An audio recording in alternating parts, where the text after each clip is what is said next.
sini saya akan menjelaskan tentang shock sepsis. Marilah disimak penjelasannya. Apa itu sepsis?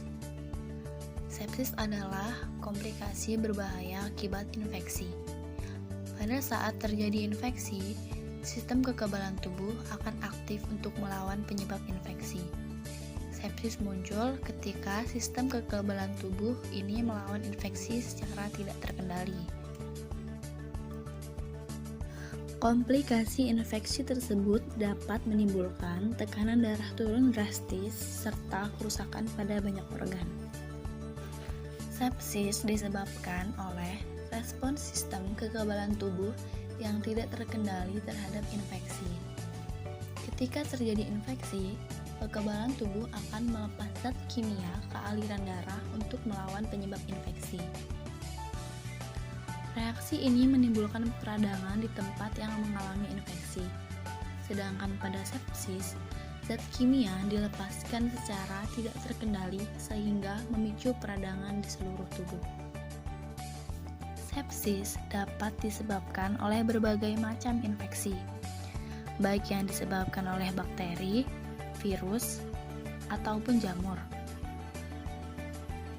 Tetapi, infeksi yang paling sering memicu sepsis adalah paru-paru basah atau pneumonia, infeksi saluran kemih, infeksi pada saluran pencernaan, infeksi bakteri di aliran darah atau bakteremia.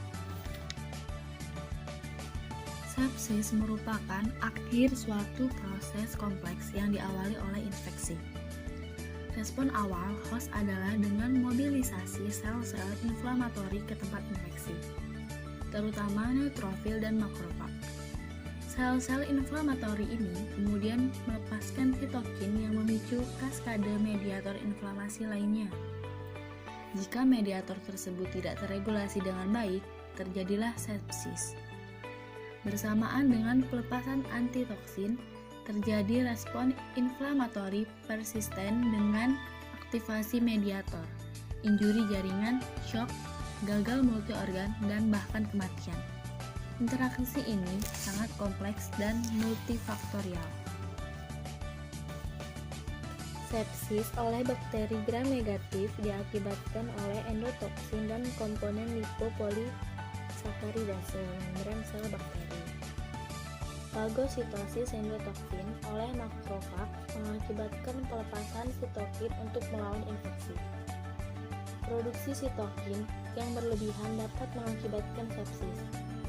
Bakteri gram positif mengakibatkan eksotoksin. Komponen dinding sel seperti peptidoglikan kemungkinan mengianisasi terjadi sepsis.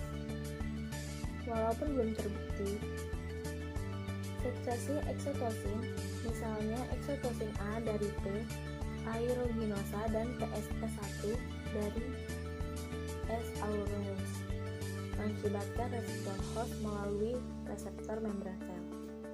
Enzim ekstraseluler dengan streptokinase juga disekresi oleh bakteri gram positif. Setiap mediator ini mampu mengaktifasi kaskadeinflamasi dan memperparah sepsis.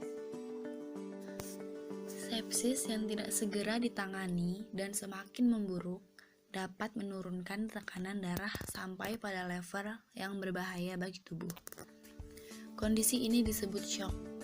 Saat terjadi shock, aliran darah ke seluruh tubuh akan menurun, sehingga menyebabkan gangguan fungsi organ-organ tubuh, bahkan kematian jaringan tubuh. Beberapa gejala yang menandakan bahwa kondisi sepsis sudah berat adalah menggigil, kulit pucat, buang air kecil berkurang, pendarahan, menurunnya kesadaran, dan sesak napas.